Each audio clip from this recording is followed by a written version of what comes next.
Hi everybody, Big Papa Scott here. So I thought today we'd talk about varicose veins. You can see the definition here: a vein that has enlarged and twisted, often appearing as a bulging blue blood vessel that is clearly visible through the skin. Varicose veins are most common in older adults, particularly women, and occur especially in the legs.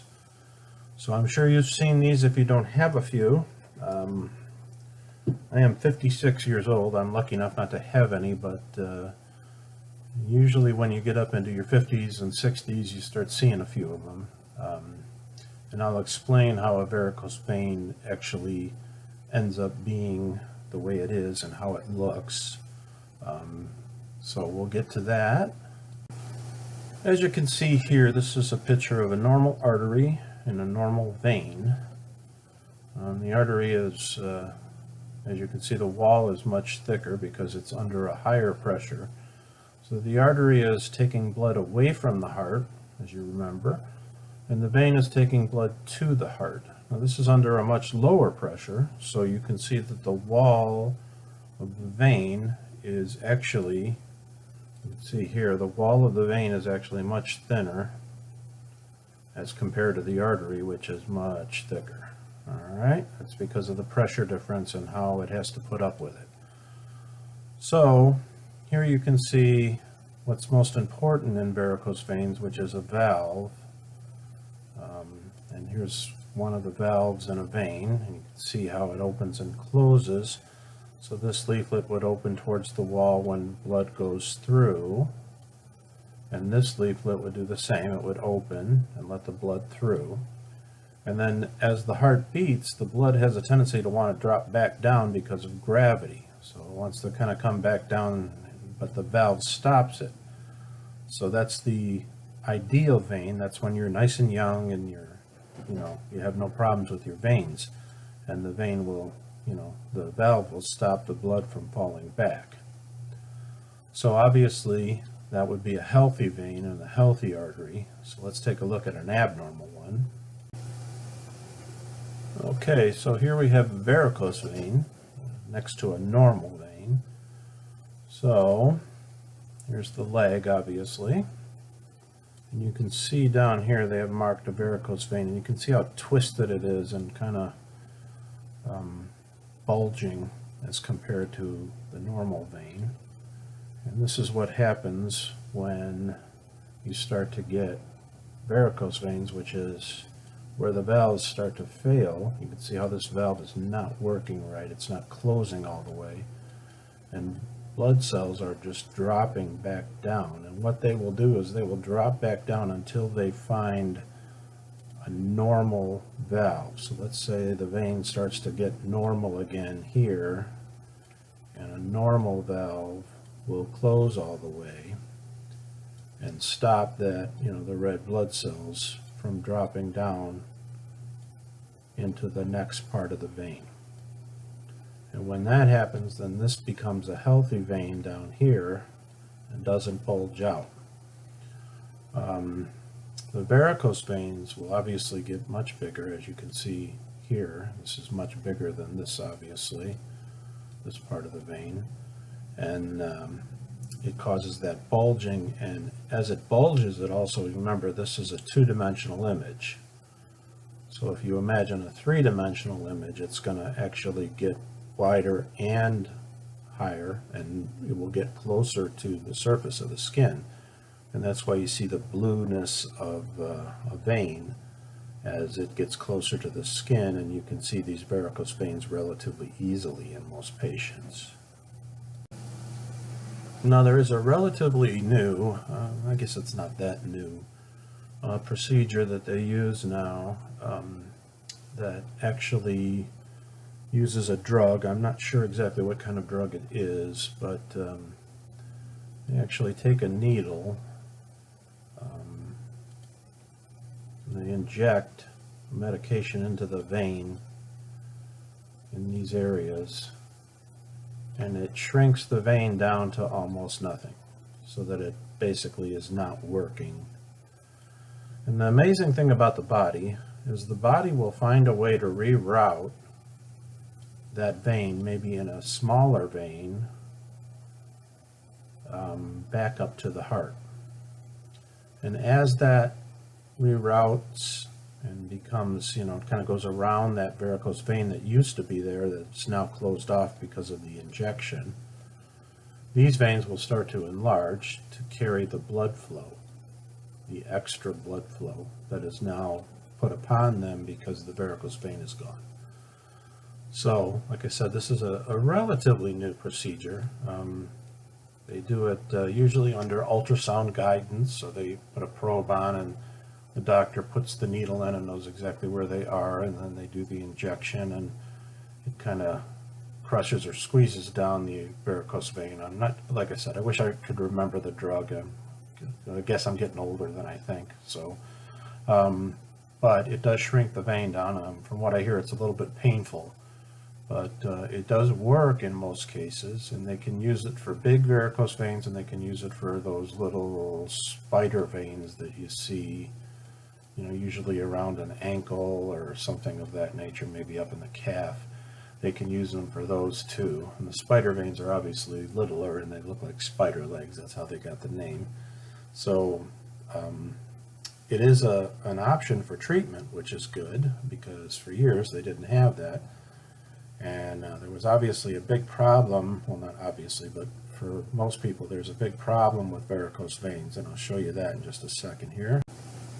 Pardon my drawing, but that's the best I can do with a mouse on a computer. So this would be another varicose vein, a picture of varicose vein, and one of the biggest problems that patients have with varicose veins and why they are concerned about them mostly, the doctors get concerned, is because this causes pooling of blood. The actual collapse of these veins here will cause pooling of blood, because obviously when gravity hits, the blood flows back down until it hits a vein that works. And what then happens is, in the actual bottom here, a blood clot can form. It can be any shape or any size. And that blood clot, may be adhered to a wall. It may be stuck to a wall, which is good because it'll stay put. But if that vein, or if that clot breaks loose and starts to head up towards the heart, it will go into the right ventricle, you remember that, which has got a tricuspid valve, and this is the right atrium, and then this is the ventricle, and then this is the pulmonary artery, which eventually leads to the lung tissue. So here's one lung, and let's say the other lung is over here because I don't want to draw over the varicose vein. Then what happens is, as that blood clot travels, it gets up into here and then up into here, it eventually gets into the lung, and it stops wherever that vein is too small for it to go through. And unfortunately, everything beyond that will start to die. The tissue will start to go bad. And what that causes is a sudden onset of shortness of breath. So you could be sitting in a recliner with your feet up, and all of a sudden you get really short of breath. This is a medical emergency, and it needs to be treated as such. So what I suggest you do, if you're ever just sitting around and all of a sudden you get shortness of breath immediately, or if you wake up in the middle of the night with severe shortness of breath, that is a medical emergency, and you need to do something about it. So what I suggest you do about it is go to the hospital, and immediately, don't drive yourself to the hospital, call 911, because right in the ambulance, they can give you a blood thinner that will help dissolve that clot right there in the ambulance. And then also you are monitored in the ambulance. So that will help keep you safe until you get to the hospital. Also, because the treatment has already started, you can actually save some of the lung tissue.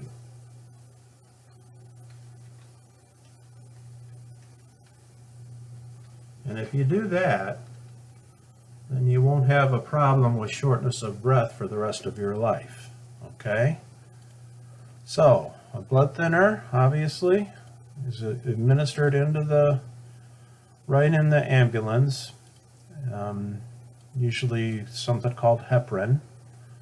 They can monitor you in the ambulance so that if something goes really bad, like your heart stops, which can happen, they can revive you, or at least you'll have a chance to be revived. Whereas if you were driving your car to the hospital, you would drive it into a ditch and die. And I have firsthand experience of that because, unfortunately, that's what happened to my own mother. So I'm kind of a proponent of going by ambulance whenever possible. The treatment is started immediately in the ambulance, and you can save a lot of lung tissue. So all of this is good, and it's important to follow these steps. Okay, here's a very poor rendering of a foot and a leg, but I do my best. And I want to show you the last thing, and then we'll be done with this, that can happen with varicose veins. If you get varicose veins and you have them for a long time, what happens is you get a thing called edema, which is a swelling of the lower leg. So what will happen is the leg down here will become wider, and you will have swelling that will be especially in the foot and the lower leg. And that swelling can be bad enough where you can't get your shoes on, and you can also cause the leg tissue, the outside skin, to become a brownish color, and you can even end up with a sore. And those sores are very hard to heal if you have bad veins in your lower leg. This is a complication of the varicose veins, along with bad veins that are even deeper in the leg. And you have to take medication to help get rid of the edema. Sometimes they have to try to do a surgery on you to help with the blood flow. There can be a lot of things that happens. You have to wear sometimes what's called TED hose, which it's a name brand actually of a stocking.